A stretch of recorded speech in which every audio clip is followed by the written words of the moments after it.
ఉన్న విజయనగరానికి ఎంతో ప్రాముఖ్యత ఉంది. అశోక్ గజపతిరాజు, బొబ్బిలి రాజులు రాజకీయంగా క్రియాశీల పాత్ర పోషిస్తున్నారు. అదే సమయంలో బీసీ నేతలైన మంత్రి బొత్స సత్యనారాయణ, కళా వెంకట్రావు వంటి నేతలు ఏపీ రాజకీయాల్లోనూ రాణిస్తున్నారు.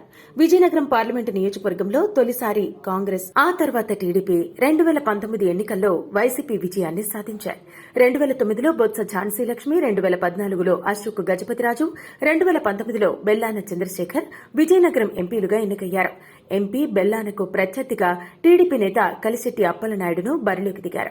ఈసారి ఎంపీగా పోటీకి విముఖత ప్రదర్శించిన బెల్లాన ఎచ్చెర్ల ఎమ్మెల్యే స్థానం ఆశించారు. కానీ వైసీపీ హైకమాండ్ బెల్లానను ఎంపీగానే పోటీ చేయాలని ఆదేశించింది. వైసీపీ ఎమ్మెల్యేలందరితో సఖ్యతగా ఉండటమే కాకుండా మంత్రి బొత్స ఆశీస్సులు ఉండటంతో వైసీపీ అధిష్టానం మరోసారి ఛాన్స్ ఇచ్చింది.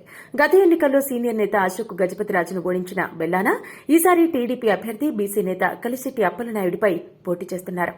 2014లో ఎంపీగా ఎన్నికైన అశోక్ గజపతిరాజు కేంద్ర మంత్రిగా పనిచేశారు. అటువంటి సీనియర్ నేతలపై బెల్లాన గెలవడం అప్పట్లో సంచలనంగా మారింది. విజయనగరం నియోజకవర్గం పరిధిలో 7 అసెంబ్లీ స్థానాలు ఉండగా ఆ 7 చోట్ల వైసీపీ అభ్యర్థులే గెలిచారు. కానీ ఎమ్మెల్యేలకు వచ్చిన మెజారిటీతో పోల్చితే ఎంపీ బెల్లాన మెజారిటీ మాత్రం భారీగా తగ్గింది.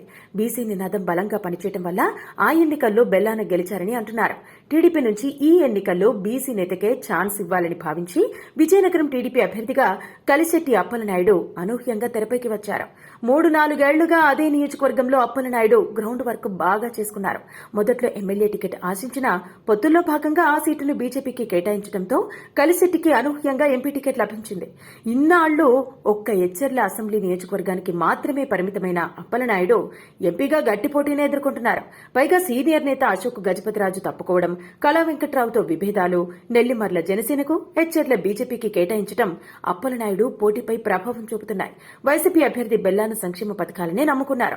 మొత్తానికి విజయనగరంలో ఇద్దరు బీసీ నేతల మధ్య బిగ్ ఫైట్ జరిగేలా కనిపిస్తోంది. ఈసారి ఏ పార్టీ గెలిచినా రెండోసారి విజయం సాధించినట్టే అవుతోంది. టీడీపీ అభ్యర్థి కలిశెట్టి అప్పలనాయుడు గెలిచినా, వైసీపీ అభ్యర్థి బెల్లాన గెలిచినా చరిత్ర సృష్టించినట్టవుతోంది. మరి ఈ ఇద్దరు అభ్యర్థుల్లో ఎవరు ఎలాంటి రికార్డు సృష్టిస్తారో వేచి చూడాల్సి ఉంది.